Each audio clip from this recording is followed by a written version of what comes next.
Legal, estamos de volta com o nosso Antenados. E ó, uma presença ilustre aí. Pastor Enoque não foi arrebatado, chegou. Conseguimos chegar. Prazer estar aqui mais uma vez. Ou foi e Deus devolveu. Ele que é pastor e diretor da União Evangélica de Policiais Militares do Estado do Rio de Janeiro e também é capelão da PM. Muito obrigado aí. Uma honra tê-lo aqui, Pastor Enoque. Servo de Jesus e conservo de vocês. Amém. A gente estava falando sobre semeadura, eu vou com o Rivelino. Rivelino, o Wilton Gonçalves falou assim, a semeadura é uma questão de fé, e a gente no off estava falando uma série de coisas sobre o exercício da fé, né? Eu vou pegar o exemplo que eu citei aqui no intervalo, muitas igrejas evangélicas, muitas pessoas dizimam sem serem da igreja. Não professam a fé da igreja, não professam a fé evangélica, mas eles são abençoados pela semeadura, por confiar. Vou usar a palavra confiar, vou tirar a palavra fé, confiar. Então, eu entendo que para nós que estamos aqui, nós que somos evangélicos, convertidos em Jesus, que é sim, a semeadura é um ato de fé. Mas Deus abençoa mesmo aqueles que semeiam sem a fé.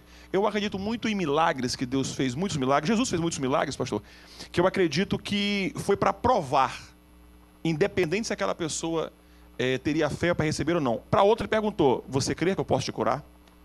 Pastor Enoque. É um tema muito interessante, fé, semeadura, e como foi falar já pelo nosso irmão pastor Rivelino, a gente vê um milagre na Bíblia que é interessante. A mulher chega, por exemplo, a mulher cananeia, tudo indica que Jesus não queria curar aquela mulher. Se a gente for olhar para o texto, parece que ele não queria atender aquela mulher.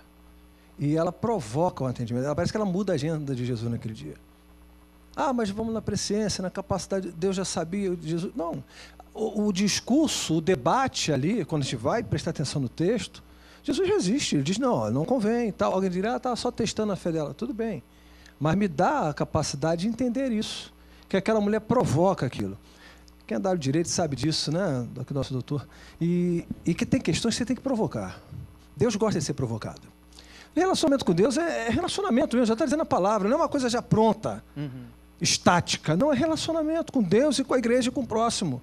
E tem coisas que Deus espera nós provocarmos. Se na sua soberania, Ele tem resposta já que Ele quer dar. Quando a gente vai para Jeremias 29:11, se não falar a memória, ele vai dizer o seguinte, eu bem sei os pensamentos que tenho a respeito de vós, pensamento de bem, não de mal, para vos dar o fim que esperais. Quem espera ter um fim ruim? Todos nós esperamos um fim feliz, um fim bom. Esse esperar aqui é no sentido de uma boa expectativa, apesar das circunstâncias apontarem para uma coisa ruim. Mas Jesus diz assim, olha, eu sei que Deus vai dizer o seguinte, eu sei que vocês estão esperando no fundo o que vocês desejam. E eu bem sei, Ele pensa em nós, está preparado para nos atender, responder à nossa fé, e quero já corroborar com o que eu já ouvi aqui. Eu creio no poder da semeadura. Quando a gente não vai falar sobre isso, eu creio, tenho experiências dessa na minha vida. Entendeu? A oferta e o dinheiro só não compra salvação. Mas o dinheiro que eu semeio na vida de uma pessoa, que eu semeio no ministério, agora foi falado aqui, eu já ouvi, eu estava ali fora para entrar e ouvi. Isso tem muito a ver também com a terra que é semeada. Uma boa semente, uma boa terra. Amém. Eu estou com uma ligação da Cláudia, de Campo Grande, zona oeste do Rio de Janeiro.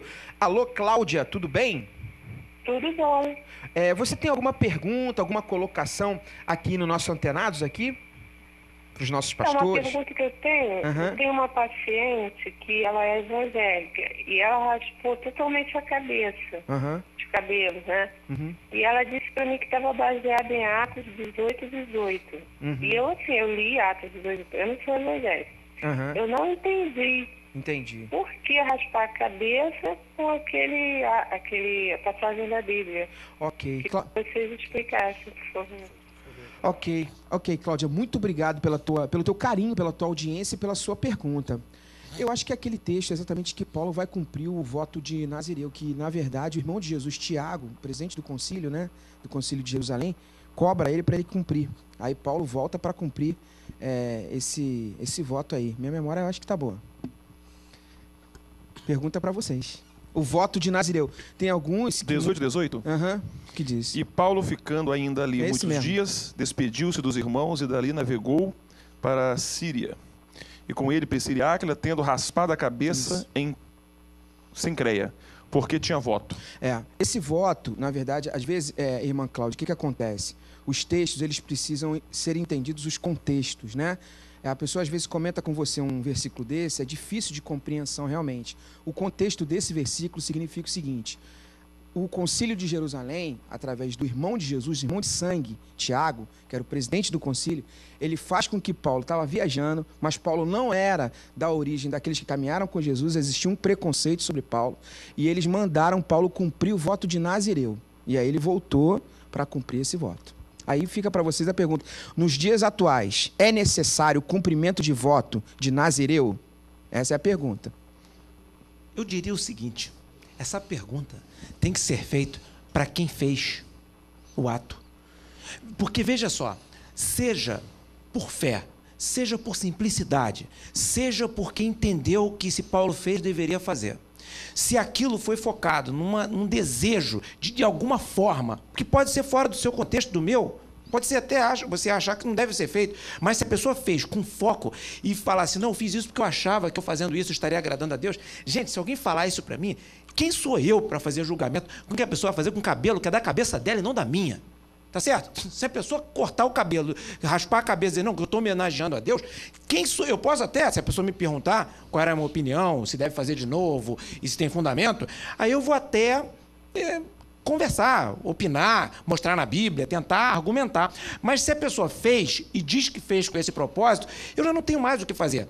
Com relação à pergunta da nossa telespectadora, o que eu diria? O melhor é perguntar para ela, para dar a ela o direito de explicar exatamente qual foi o conceito que ela teve ao fazer. Porque ficar careca é pecado? Seria pecado ficar careca? Bom, não. Na minha visão, não. Ora, se não é pecado, a menos que na sua igreja não possa cortar cabelo, aí se existe uma norma lá, você cumpre, tá certo, a mulher? Se não é pecado, por que ficar careca seria pecado e cortar o cabelo todo? Então, quer dizer, é uma pergunta muito interessante da telespectadora, mas que eu devo levar em conta que quem tem que responder isso é quem fez e por que fez, para saber se as razões delas confrontam com a Bíblia ou não. Se não confronta, eu não tenho nada a que falar. Eu queria tentar ajudar a pergunta dela, talvez a preocupação dela seja, posso fazer voto ainda hoje? Pode. Deuteronômio 23, 21 diz assim, quando fizeres algum voto ao Senhor teu Deus, não tardarás em cumpri-lo. Porque o Senhor teu Deus certamente requererá de ti. Poder fazer voto, você pode fazer voto. Agora, algumas coisas têm que ser respondidas. O pastor falou muito bem. Qual o propósito? Qual é o sonho? Qual é o objetivo de se cumprir um voto? Se fazer um voto. Se você fez o voto e acha que isso vai te abençoar, cumpre, o Senhor vai te abençoar com toda certeza. Pastor Enoque. O grande risco é a gente tentar transformar isso numa doutrina. Né? Já foi muito bem colocado pelos nossos pastores aqui. Também não vejo erro que alguém que corta o cabelo queira fazer para Deus. Porque você faz para Deus, você faz por amor. Quem pode julgar? Agora, a gente tem que ter muito cuidado, porque eu vejo a preocupação dela, é uma pessoa que não é evangélica, não é isso? E se nós trouxermos para o nosso contexto, para a nossa realidade, a gente vai ver que algumas religiões têm por hábito fazer isso por outros motivos. Talvez a pergunta seja essa dúvida. Eu estaria copiando ou trazendo algumas práticas, algumas práticas de sincretismo e tal. Ela tem que tomar esse cuidado que algumas pessoas trazem por esse motivo. E porque se você for para a Bíblia e não tiver o entendimento do texto acompanhado do contexto, você vai querer sacrificar bode, vai querer matar pombo, vai querer fazer tudo isso. E hoje nós sabemos que isso tudo já foi... Deus usa numa linguagem pedagógica no Antigo Testamento para apontar para Cristo. E vai encontrar na Bíblia respaldo. A Bíblia é a mãe, como já se diz, de todas as heresias. Se você quiser encontrar heresia na Bíblia, vai encontrar para tudo. Por isso precisa de alguém para explicar isso a ela. É verdade. Então a nossa preocupação quer dizer para você o seguinte, você não está impedida de fazer voto algum do seu coração para Deus. Agora, a Bíblia também vai falar sobre o voto de tolo. Né? Então, frequente a escola dominical, se aproxime da igreja, já que você quer conhecer, leia a Bíblia, que você vai vendo ali as coisas essenciais para uma vida cristã, uma vida para agradar a Deus.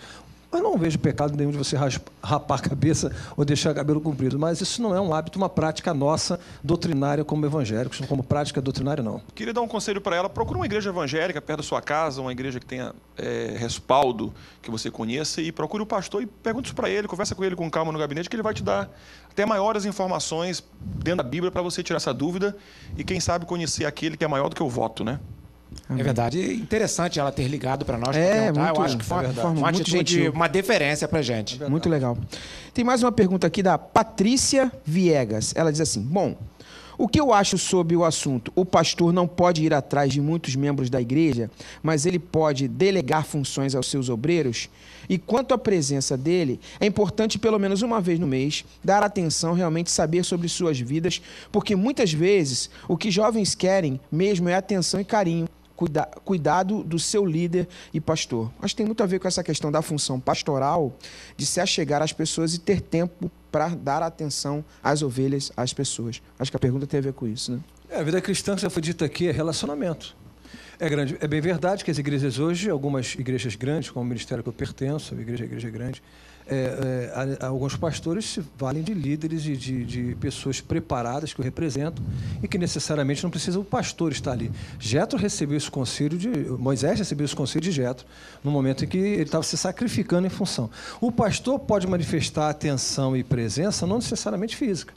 Podendo fazer, eu acho que deve fazer. Mas as igrejas hoje tomaram proporção. Hoje, graças a Deus, nós temos televisão falando da palavra de Deus. Quer dizer, conquista. Esse crescimento, esse afastamento físico é resultado de uma conquista que a igreja teve. Entendeu?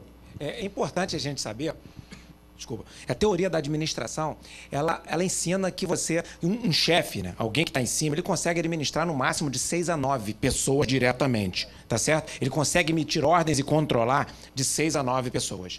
Então, as igrejas muito grandes, tem que haver delegação, que foi citado pelo pastor Enoque, que foi a orientação dada de Jetro para Moisés. Ele vai fazer a delegação, vai delegar funções e verificar. E as pessoas que estão abaixo deles, se for uma igreja muito grande, também delegarão. E haverá uma hierarquia dentro da igreja que funciona como em qualquer lugar na teoria da administração. E alguém pode falar, mas você está trazendo teoria de administração para dentro da igreja? Não, eu estou levando a Bíblia, que foi ensinamento de Jetro, para a teoria da administração. Então é importante que esses líderes sejam pessoas nos padrões que Jetro ensinou a Moisés que fosse. Tá? E Paulo, mais à frente, ensinou as características de cada líder, né? Dos bispos, dos diáconos e por aí vai. Então, toda essa administração eclesiástica que ela ensinou a administração secular deve ser seguida. E funciona, mesmo jovem, porque é impossível um pastor de 1.000 membros, ele visitar, querer saber de um a um